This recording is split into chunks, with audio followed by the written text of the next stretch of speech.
आ गए आप। Hello friends, कैसे हैं आप? उम्मीद करते हैं आप सब अच्छे होंगे, स्वस्थ होंगे। जी हाँ दोस्तों, आज हम लोग बात करने वाले हैं कुछ बैंकिंग के न्यूज के बारे में। आप लोगों ने देखा भी होगा कि आप लोगों को ग्रुप में बहुत सारे मैसेज भी गए होंगे कि 1 तारीख से ही कुछ बैंक में बदलाव होने वाले हैं। मैं पिछले वीडियो में ही बताया था कि किस तरीके से बदलाव होने वाले हैं और अंत में ये न्यूज भी निकल के आ गई और आरबीआई की तरफ से बजाबते ये प्रेस कॉन्फ्रेंस भी कर करके ये बताया गया है कि अगर 1 तारीख से आप लोग अगर इस जो भी आपके पास में अकाउंट है, चाहे वो करंट अकाउंट हो या सेविंग अकाउंट हो, अगर आपने लोन लिया है या फिर नहीं भी लिया है, सब पे आपको 3 बार फ्री मिलेंगे। यानी कि 3 बार तक निकासी अगर करते हैं, लेन देन करते हैं, तो आपका कोई चार्ज वहां पे नहीं लगेगा। बट आप 3 बार के बाद में जब भी आप ट्रांजेक्शन करेंगे आपको 150 रुपए चार्ज देने पड़ेंगे। ये 150 रुपए चार्ज किसको देने पड़ेंगे, कैसे देने पड़ेंगे? सेविंग अकाउंट वाले को भी देना पड़ेगा या फिर करंट अकाउंट वाले को देना पड़ेगा या फिर लोन अकाउंट से कटेंगे? ये सारा प्रोसेस मैं आपको स्टेप बाय स्टेप इस वीडियो में बताने वाला भी हूँ। आपसे जो उनकी तरफ से जो प्रेस कॉन्फ्रेंस है मैं उसको भी आपको दिखाने वाला हूँ, जो न्यूज है वो सारी चीज मैं आपको आगे बताने वाला हूँ। तो चलिए दोस्तों, इस वीडियो को हम लोग शुरू कर लेते हैं। सबसे पहले हम लोग बात कर लेंगे कि पिछले वीडियो में मैंने आप लोगों को बताया था, बहुत सारे लोगों का ये कमेंट था कि सर ये कब से नियम लागू होंगे। तो वो नियम 1 अक्टूबर से ही लागू होने वाले थे, बट उस समय तो नहीं हो पाया। बट ये जो न्यूज है ये आप लोगों ने भी ये देखा होगा और आप लोगों के ग्रुप में भी ये मैसेज गया होगा कि ये आने वाले 1 तारीख से ये नियम लागू हो जाएंगे। और खास करके देखा जाए तो बैंक ऑफ बड़ौदा, जी हाँ, इन्होंने ऑलरेडी ये चार्ज लेना शुरू कर दिए हैं। अब ये चार्ज कहाँ कहाँ ले रहा है आपको मैं एक इनका न्यूज दिखा रहा हूँ, इसे आप न्यूज को देख सकते हैं कि यहाँ पे लिखा हुआ है साफ, बैंक ऑफ बड़ौदा ने चालू खाते, कैश क्रेडिट लिमिट और ओवरड्राफ्ट खाते से जमा निकासी के अलग और बचत खाते से जमा निकासी के अलग अलग शुल्क निर्धारित किए हैं। जी हाँ दोस्तों, अब यहाँ पे दोनों अकाउंट इंक्लूड है, यानी कि बचत खाता भी है और करेंट अकाउंट का भी। यहाँ पे आपको ये देखना है कि बैंक ऑफ बड़ौदा जब शुरू कर दी है तो आने वाले वक्त में सारे बैंक भी शुरू करेंगे। और आपको मैं ये कुछ चीज और क्लियर कर दूं कि ये क्यों शुरू किया गया है। तो यहाँ पे नीचे आएंगे, बैंकों ने घाटे की भरपाई के लिए ये ग्राहकों पर ऐसे ऐसे शुल्क लगा दिए हैं। अब बताइए इससे क्या होगा कि जो मिडिल क्लास के जो ग्राहक है वो तो काफी ज्यादा परेशान हो जाएंगे मेरे भाई। 3 ट्रांजेक्शन महीने में जिन्होंने फ्री दिया है, उसके बाद में अगर 3 ट्रांजेक्शन के बाद में अगर आप निकासी करते हैं मेरे भाई, तो एक सोच सकते हैं कि 150 रुपया एक मिडिल क्लास के लिए कितना मतलब बड़ी रकम होती है। और फिर भी इन लोगों ने अपनी भरपाई के लिए, यानी कि बैंक में जो घाटे आए हैं, और घाटे कैसे आए हैं ये भी मैं आपको बता दूं कि हमारे देश में पिछले कई सालों में देखा गया है कि जैसे पीएनबी घोटाला हुआ, बहुत सारे ऐसे घोटाले हुए हैं। अब इन घोटालों की भरपाई कहां से होगी? अब इन मिडिल क्लास के लोगों से ही ये पैसे वसूले जाएंगे। अब यहाँ पे देख सकते हैं इस तरह जेब होगी ढीली। मैंने बताया ना, बहुत सारे लोगों ने ये मतलब मेरा। अब इसमें देखेंगे, दूसरा न्यूज पढ़ेंगे तो यहाँ पे किन किन अकाउंटों पे किस तरीके से इनके चार्ज हैं, ये सारे चीज मैं आपके सामने ये प्रेजेंट करता हूँ। सीसी चालू और ओवरड्राफ्ट खाते के लिए इस तरह चार्ज देना होगा। एक दिन में 1 लाख तक जमा शुल्क, 1 लाख से ज्यादा होने पर 1000 रुपए पर 1 रुपया चार्ज, न्यूनतम 50 रुपए और अधिकतम 20,000 रुपए। अब 1 महीने में 3 बार पैसा निकालने पर कोई शुल्क नहीं है। चौथी बार से 150 रुपए प्रति विड्रॉल पर देना होगा। अब ये कितनी बड़ी चैलेंज है, क्या आने वाले वक्त में इसको एक्सेप्ट कर पाएगी हमारे देश के नागरिक?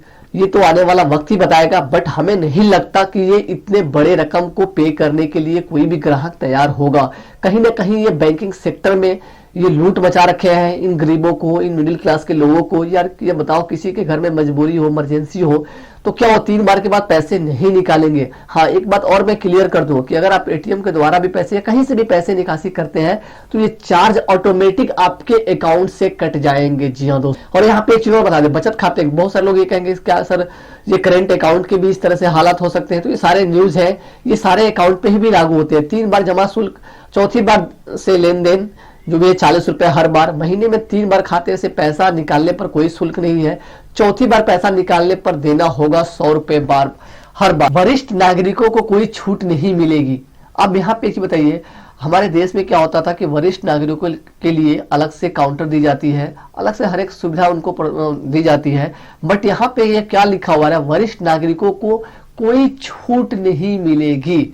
जनधन खाते में जमा निःशुल्क, लेकिन निकासी पर 100 रुपए लगेंगे। अब बताइए मेरे भाई, जनधन खाते तो बड़े हम लोग प्यार से, बड़े जोर से आप लोगों ने खोले होंगे मेरे भाई। आप ये सोच सकते हैं कि उस जनधन खाते को ज्यादा से 99% गांव के लोगों ने उस जनधन खाते को खोला था। अब मेरे भाई उस खाते में उन्हें मोटिवेट करें गांव के लोगों को कि वो 100 रुपये अपने अकाउंट में पैसे रखें। आज हम लोगों ने उन्हें मोटिवेट करके उनके खाते में पैसे तो रख लिए, अब अपना ही पैसा अगर निकालने के लिए आते हैं तो 100 रुपया मेरे भाई सोच करके भी ये मतलब ये आ जाता है कि आप 100 रुपया उनको देना ही पड़ेगा। तो ये इस तरीके का कुछ खतरनाक न्यूज निकल के आया है और ये नियम 1 तारीख से लागू होने वाले हैं। खास करके हमारे एपीएस भाई साहब के लिए भी ये बहुत बड़ा अपडेट निकल के आया है। जो भी भाई साहब हमारे एपीएस संचालक हैं, एपीएस का इस्तेमाल करते हैं और सेटलमेंट के लिए स्टेट बैंक का इस्तेमाल करते हैं, यानी कि जो भी पैसा मूव टू बैंक के स्टेट बैंक में करके अपना लेते हैं, उनके लिए बहुत बड़ा ये समस्या आने वाली है। यही हमारे ऐसे स्टेट बैंक के ग्राहक हैं जिनको एपीएस संचालक भी देखते होंगे कि महीने में 4 बार से ज्यादा ट्रांजैक्शन नहीं हो पाते थे, बट 1 अक्टूबर से बाद अब महीना में 2 बार से ज्यादा निकासी नहीं कर सकता, यानी कि 2 बार ही उसकी फ्री रहेंगे। उसके बाद अगर निकालते हैं तो बहुत ज्यादा चार्ज करने वाले हैं, जो सोच भी नहीं सकता। एक गरीब इंसान का, मिडिल क्लास का लोग अगर ट्रांजेक्शन करेंगे अपने अकाउंट से, सेविंग अकाउंट से, तो उनका जीएसटी और प्लस में जो चार्ज है वो एक्स्ट्रा कटने वाले हैं स्टेट बैंक, और ये पेनल्टी अगर लगाए उसके खाते पे। अब आगे हम लोग बात करेंगे कि ये पेनल्टी कैसे लोगों से वसूलेंगे और ये पेनल्टी देने वाले लोग कौन होंगे, ये सारा चीज हम आपको इस वीडियो में डिस्कस करने वाले हैं। तो सब बड़ा मुद्दा यहाँ पे आ जाता है निकासी का, और निकासी के मामले में बात आ जाती है कि यहाँ पे एपीएस संचालकों के लिए भी, खास करके उस मजदूर गांव में जो रहते हैं, छोटे छोटे शाखाओं में वो अपना अकाउंट खोल के रखे हैं स्टेट बैंक के ग्राहक, वो भी अभी के वक्त में भी ये नियम अभी नहीं लगा हुआ है, फिर भी वो महीना में 4 बार से ज्यादा निकासी करते हैं तो उनका चार्ज भी करता है 17 रुपया कुछ पैसा। प्लस में कहीं कहीं देखा गया है कि वो 4 बार के बाद वो पैसा निकासी भी नहीं कर पाते हैं।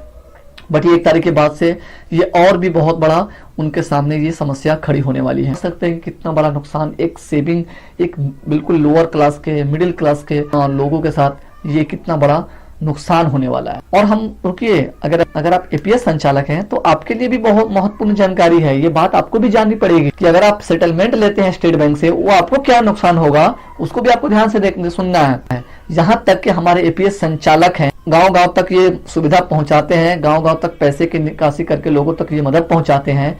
क्या वो 1 लाख रुपया अकाउंट मेंटेनेंस कर पाएंगे? उनकी तो पूंजी लगी होती है उन लोगों तक, गांव तक पैसा पहुंचाने में।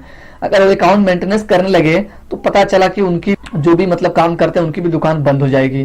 तो ये जो नियम है ये केवल गांव के लोगों तक सीमित नहीं है, या स्टेट बैंक में जो भी व्यक्ति अपना खाता रखे हुए हैं उस खाते से लेन देन करते हैं, ये सबके ऊपर लागू होता है अगर 1 तारीख से ये नियम लागू होती है तो। और पैन कार्ड की सुविधा अगर आप चाहते हैं तो पैन कार्ड की भी सुविधा ले सकते हैं। सुपर डिस्ट्रीब्यूटर, डिस्ट्रीब्यूटर, रिटेलर, ये सब अवेलेबल है। लिंक आपको डिस्क्रिप्शन बॉक्स में मिल जाएगा, खुद से रजिस्ट्रेशन करेंगे। वहां पे कूपन भी ऑटोमेटिक है, वॉलेट भी ऑटोमेटिक है, वहां पे 1 रुपया किसी को देने की जरूरत नहीं है। यहाँ तक कि रजिस्ट्रेशन भी बिल्कुल ऑटोमेटिक है, काम वहां से कर सकते हैं आसानी से। कूपन खरीद भी मार्केट से आपको सस्ता मिलेगा।